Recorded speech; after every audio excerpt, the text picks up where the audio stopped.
Devyat Rodion is a bit of an unfortunate unit. He's part of the 15 free gang in Rupture.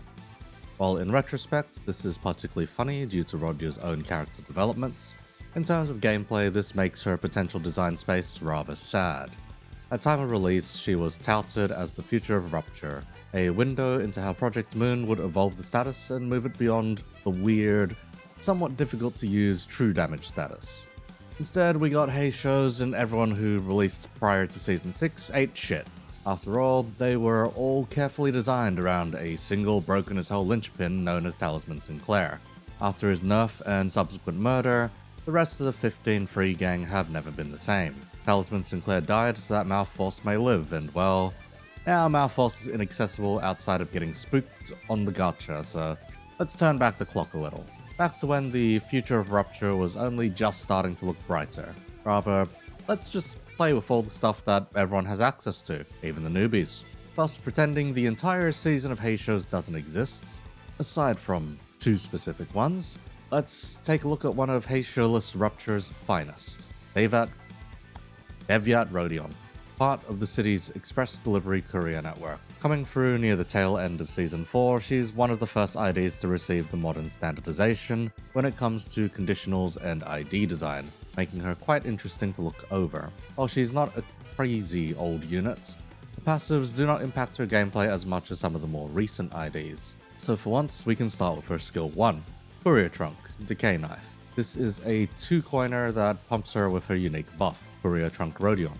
This is a buff that gains stacks at the start of turn independent of her skill usage once she has it, meaning it doesn't expire and only keeps building up.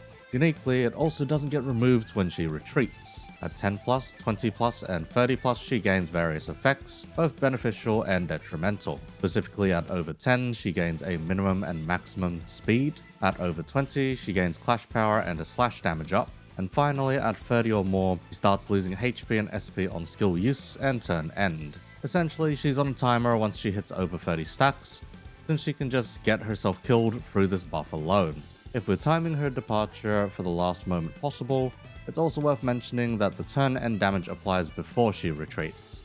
Anyhow, the skill 1 applies free Rupture and has some funky conditionals that will apply to most of her kit. At 15 free Rupture potency to count, this skill doesn't inflict any Rupture, but also doesn't burn any Rupture count on hits, meaning once the stack is built up, she becomes entirely neutral on her S1.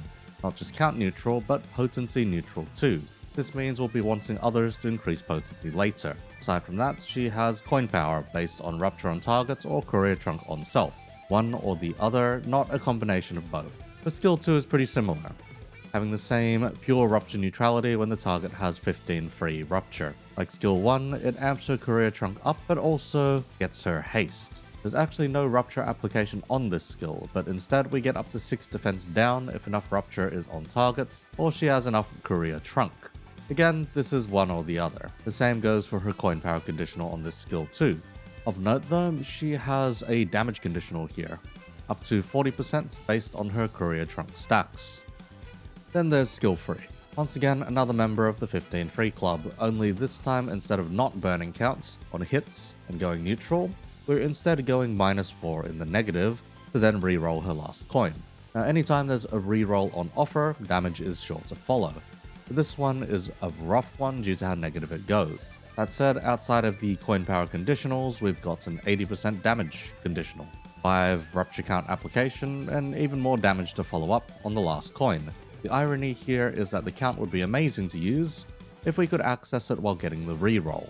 But we can't, since the reroll conditional denies us the count from the second coin hits. If the 15 free check was made every coin instead of on skill use, this skill would be busted. Unfortunately, as it only checks on the very beginning of the skill, having any less than 5 Rupture counts while having more than 15 potency means the stack can and will die. Now you'd imagine that you could try and hit this skill when the target only has 2 Rupture counts. But that would reset the stack as well due to the hits and consumption processing first before the 5 counts can actually apply. Instead, the only way to really make use of the sheer amount of counts being injected with that second coin would be on a high count but low potency stack, say a 10-5 stack. Hitting that with all conditionals met for the count means losing 1 to the first coin, losing another to the second and gaining 5, then losing one more to the final coin, leaving us at 10-7, which is a step upwards but not by much. Plus, instead of looking at this as a count stim, despite how good the numbers may originally seem, it's far better to just treat it like a full-on dump instead.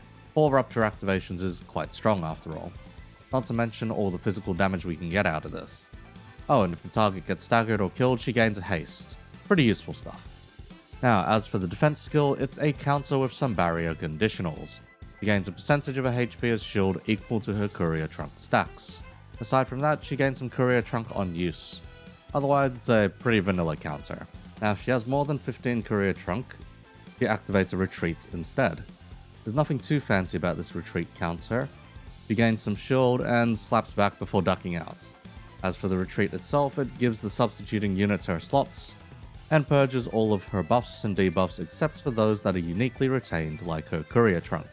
If she ever returns to combat, she'll come back with the same HP and SP, but notably, when she's negative SP, she'll heal back to 0. As for the main caveat from her always on passive, when she returns from strategic R&R, she loses half of her courier trunk stacks. This is the only way to realistically reduce the stacks. Meanwhile, her field passive is speedy delivery. This one grants her quite a few benefits. First of which is shield based on courier trunk, as long as she either has haste or more than 6 speed. This is an easy conditional to meet with the rest of her kits, more specifically her skill 2.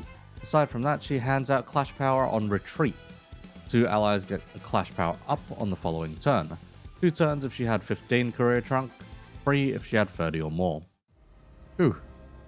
Finally, a far shorter kit to look at. It's been a while since we've had one that could fit on less than half of this sticky note. Means we should be in for a rather short video by my standards this time around. At least I hope that's the case. At time of writing, I am still oblivious as to what's going on with the rest of the script, so I guess we'll see. Anyhow, with her kit above outlined, how the hell should we make use of her? Well, if you have the Heishos, she can be used for the funny Heisho skill free deluge. Go see my Lord Honger's video for the details surrounding that. But as for her more proper use, I suppose she belongs in a Rupture team, but not one that actually wants to stack count very high. Actually, let's just see how bad things are when we run the entire 15 free gang for the fun of it. Sorry for those who are expecting a full-on Rupture guide. Go see one of Ruptox's videos instead. Let's push the limits as to what it means to go 15 free, and whether that's a winning scoreline or a losing one. Plus, instead of building up a Giga Chad stack of Rupture, let's treat 15 free as a bonus or mini drain on top of what we're getting inside of this fella's kits. From here on, I'm just going to call it 15 free instead of 15 free, but you should get the gist of what I'm talking about. Let's start at the most obvious addition to the 15 free gang. The other Devyat, Sinclair. This fella just missed out on getting a video. Instead, Claire got one, so I suppose this guy's making up for it here. His 15 free condition makes him stop inflicting Rupture counts and instead start inflicting defense down. So Fuss, rather than going more neutral with the stack, he just burns it away for more raw damage. Not the worst thing to happen, but it's pretty bad all things considered.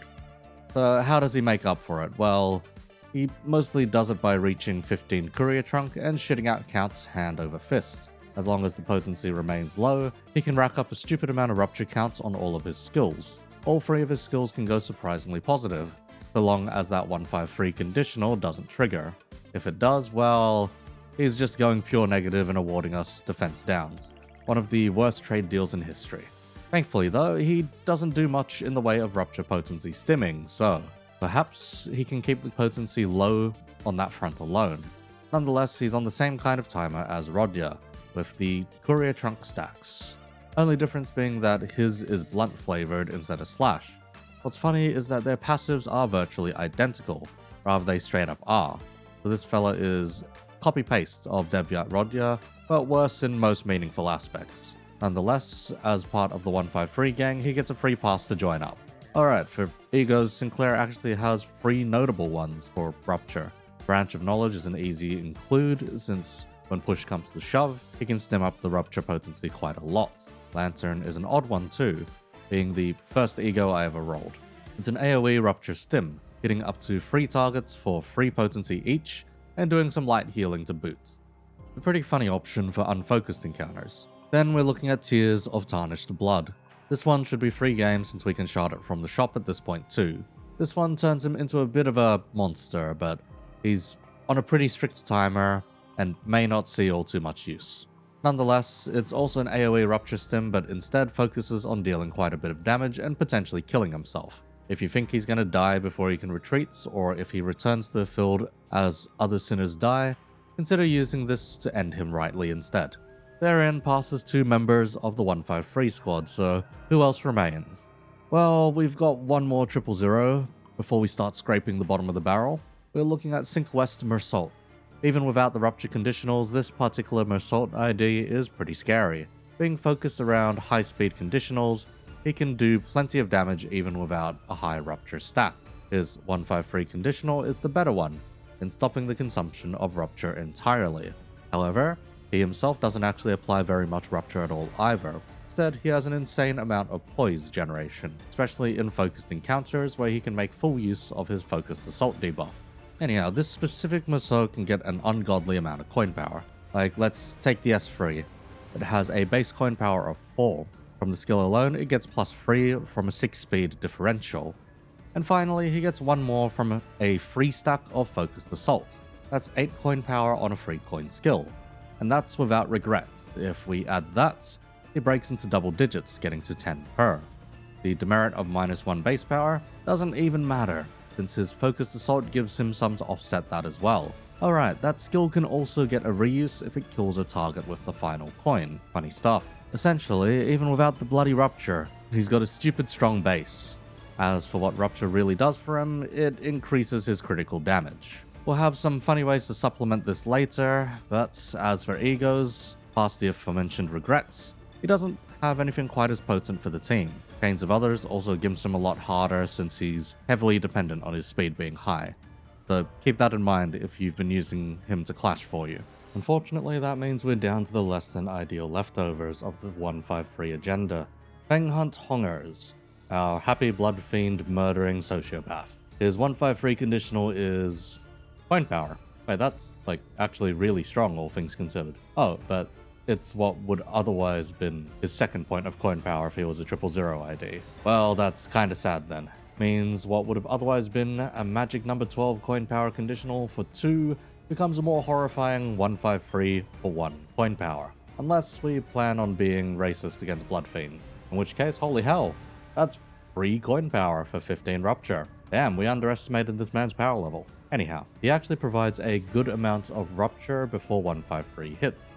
A good stim on S1, a Rupture positive S2, and even decent application on his S3. This only gets better if he hits something with bleed, because yeah, that passive lets him slap up to 6 more on targets if they're bleeding too. While that's not going to be the most common thing, this guy is 100% a blood fiend murdering specialist. If you want to see it in action, try fighting Dulcinea again. But drag along a Rupture team with this guy on board. Past there, the S3 of course has his iconic double slam. This triggers if the target has 15 Rupture, or if the target has less than 30% HP. Either way, a coin reuse on a big skill is a strong prospect, especially if he has his conditionals maxed out. Though surprisingly under the right conditions, this 00 ID is quite insane. It's just a shame about that 153 limitation. In terms of egos, we're looking at Lasso. This is a fantastic Rupture stim as well as landing some bleed application. This is a very unreliable source of bleed, but for his passives, can be really funny tech if it somehow works out. Finally is Tears of Tarnished Blood. This lets him become a 000 for a limited time in terms of raw stats. When his time is over though, he will die and leave behind a decent stim of Rupture in his wake. While funny to make him do, it's nowhere near as practical to use compared to Lord Hongers. It is worth keeping in mind though, if for nothing else, the ability to cash in on his death. Next we're looking at a weirdo that should already be dead. LCA Lantern Yisung. This guy wishes to die but really can't if you level him. So as with every time I bring this guy up, if you have him low leveled, congrats, he's ready to die. But if you have him already leveled, he's a weirdly strong unit. He wants to lose clashes to boost his Rupture application by hitting with unbreakable coins. Anyhow, his 153 condition gives him nothing, although it must be prefaced that ego gears are standardized equipment, and when juxtaposed with ego gear from L Corp, depending on the degree of attunement to the abnormality at all. it's just pure demerits. As for the idiosyncrasies of the source, may be utilized with greater flexibility, and yet the degree to which the attunement and synchronization are achieved may resultantly allow the user to be devoured. It's base power. Not amazing. But it's not nothing either. Most of his claim to fame isn't really to be the one to make use of the Rupture. Instead, he's mostly here to die, and grant ego resources via this is reflected in their appearance, more closely resembling source abnormality than ego of former L-Corp do. This also inflicts 5 Rupture and 3 Rupture count on the fellow that killed them. Pretty good, all things considered. As for how he can achieve all this, fairy lore helps us along dramatically. Regardless, getting to 153 is made significantly easier by this fella's addition to the party. In terms of egos, we're looking at Crow's Eye to keep everyone's speed up, and if we can't get him killed, Dimension Shredder. Now are our final 2 on-field slots. Or rather, we're going to need to consider 4 to 5 options, mainly because both Devyats are going to retreat after the 6th or 7th turn or risk death. While they can last longer in focused encounters, the unfocused ones make it more difficult to keep them alive. We also have that one fella on board that is ready to die at any moment, so for this team, we're going to want to consider many potential replacements alongside our fieldable fellas. For the easiest shoe-in fellas to field with the 153 agenda, we're looking at the 2 Heishos we got during my least favorite intervalo, the 2 Maos from Nocturnal Sweeping, Mao Shu and Mao Otis. Both of these are crazy good at provisioning and maintaining counts. Heck, they're staple for the other Heisho-based teams too. Thankfully, they're now obtainable compared to the rest of them, making them both free game in this composition. As a refresher, Mao Shu wants to clash for count, whereas Otis wants to go unopposed. Both of these fellows offer an ungodly amount of count between them, especially with Death Right Haste. Since most of the composition is also going to go bloody fast, we can absolutely capitalize on this. Now, in terms of egos, Roshu's ones are almost always good, but we're mainly staring at Red Eyes for that bind application on Clash, as well as for Akalgia and Musou if we can afford it. As for Otis, Ebony Stem is our goats, on the same kind of priority as Yi Sung's Dimension Shredder.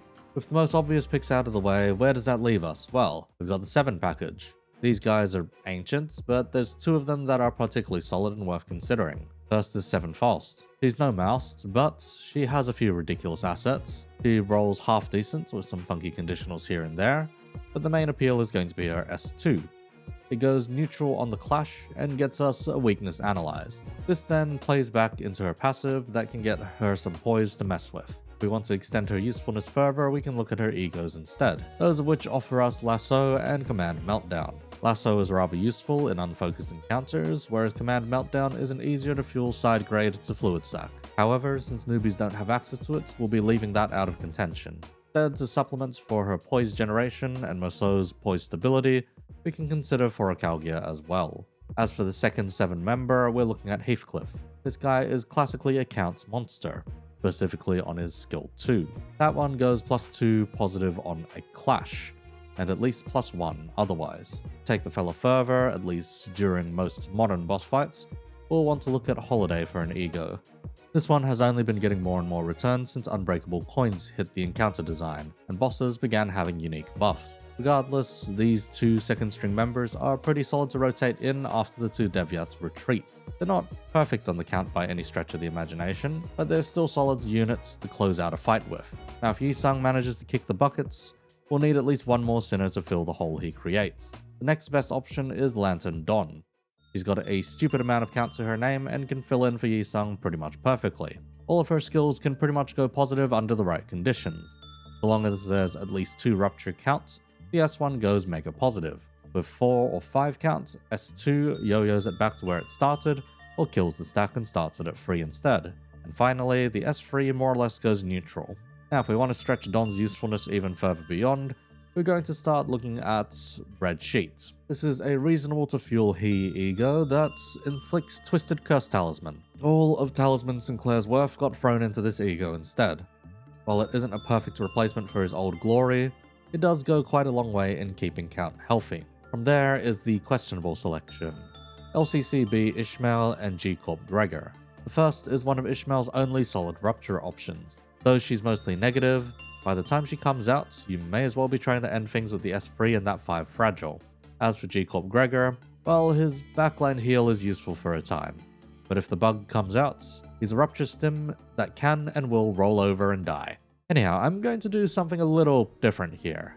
It's not going to be play patterns necessarily, but more so my experience trying to get this composition to work. First off, this composition cannot maintain a stack to save its life.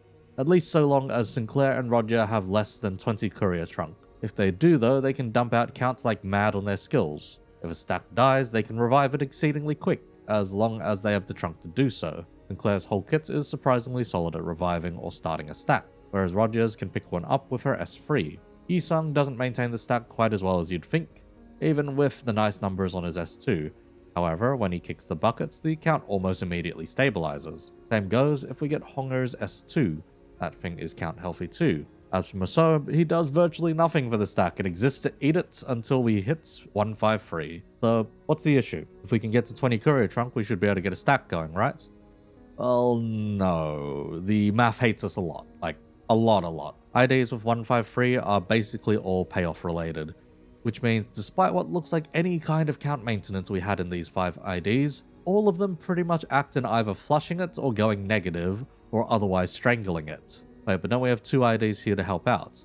Don't the 2 Heishos do enough to keep things running? Well, under ideal conditions they do, since they need to be over 10 speed to pop the death rights. Same goes with the rest of the composition that can reach higher speeds. Unfortunately, this is all down to RNG, and we can get completely fucked up the arse. Isn't that fine then?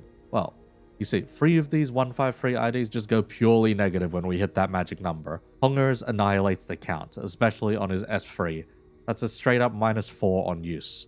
His other skills go -2 as well. Yisung doesn't eat anywhere near as fast as that, but is still purely negative when we hit the magic number. Finally, Sinclair is the worst contributor to this. While he would originally be one of the healthiest count contributors, he turns into one of the biggest eaters with 2 free coin skills and a 2 coiner. Then there's Rodya, the whole reason we're here.